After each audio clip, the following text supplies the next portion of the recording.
Hi, welcome to episode 3 of my video series. Today we're going to look at the core. That is a segment of muscles involving the rectus abdominis muscles down the front, so the traditional six-pack all the way down. The obliques, which are on the sides, that is basically the love handle area that everyone tries to get rid of. The transverse abdominals that run right along the hip bones, right along the top of that, underneath the oblique muscles, as well as the erector spinae in the small of your back.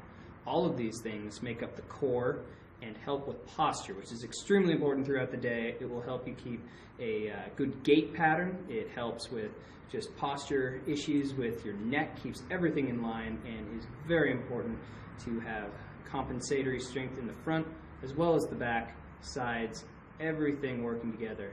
So we're looking at the core today. We will begin with the rectus abdominis muscles, otherwise known as the frontal abs. There's several exercises that we can do for these. The traditional sit-up, modified crunches, or flutter kicks or leg raises for your lower abs in the front of the rectus.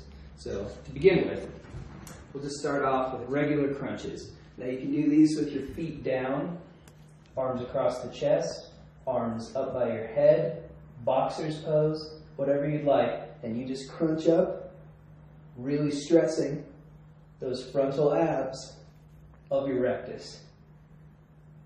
You can also pull your feet up, change your hand placement, and do the same motion, and just isolate those rectus muscles in the front.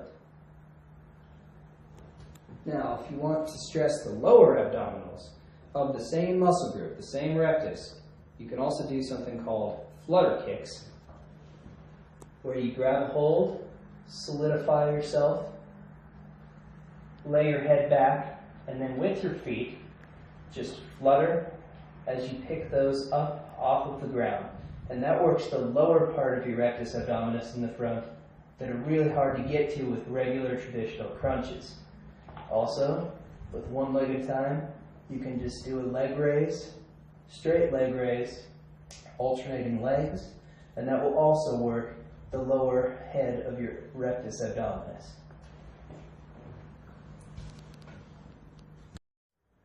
In addition to the rectus abdominis, or frontal abs, we also have the oblique muscle groups on both sides, or the love handle areas that everyone tries so hard to get rid of. Right here and right here, right above the hip bones, on the side extending slightly towards the rear of your body. Now, in order to work these muscles here, to have a strong core on both the sides and the front, we can just use a weighted side crunch. You allow that body to go down with the weight, and then right here, in that oblique, you just squeeze and contract. You can do this without weight to make it a little bit less intensity, but with weight, you're really working this muscle group right in here, this oblique muscle group, and working that for both tone as well as strength. Once you're done with the set, you'll switch sides, and then you just contract and really clench right here on this other side. This other oblique muscle. Do an even set, and you'll be evenly strengthening both oblique muscle groups.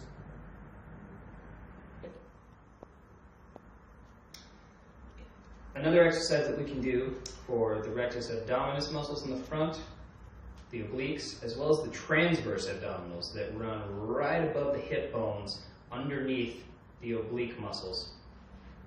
It's called plank. Most people are familiar with the plank, but there are several different varieties that we can do. We can do a frontal plank and either be upright on our hands, holding that plank on our elbows or on our side to stress that oblique muscle. So, first of all, a straight up plank looks just like this. Push-up position, and all you do is keep a straight spine and just suck that belly button into your spine.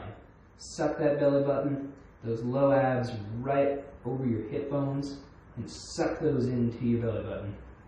That'll just clench everything up, keep it tight. You have to hold it, and that works out all those muscles along the front of your body down by your hip region. Really makes them strong. You can also modify that by taking it down and holding it this way. Works the same muscle groups, just a little bit different way of doing it.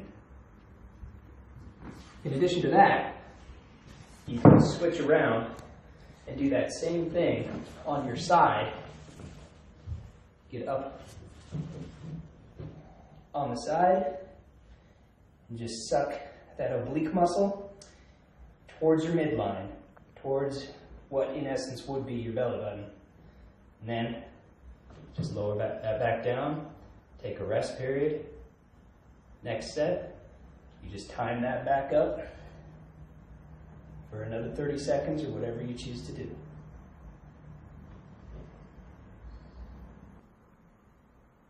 The final segment of the core that we will work is the erector spinae, or the very small of your back right here above your glutes where they insert into your back.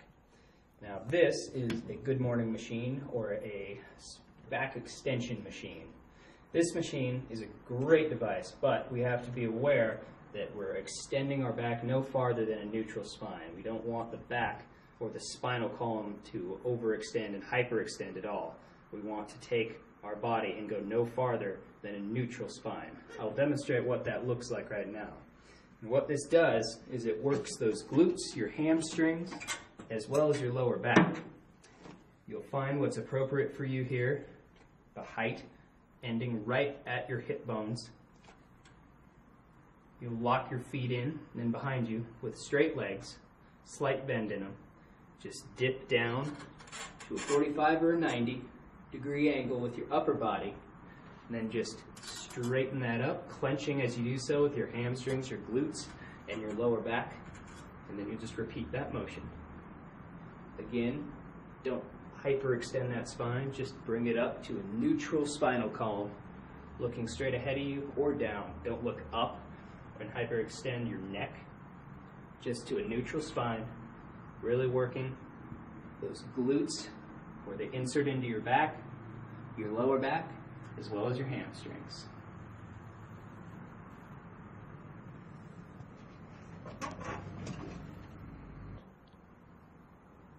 The majority of these exercises are non-weighted, so you don't need a whole lot of weight to do any of them. But the ones that aren't weighted, you're going to want to do more reps than you do with something that would have heavier weight for that muscle group.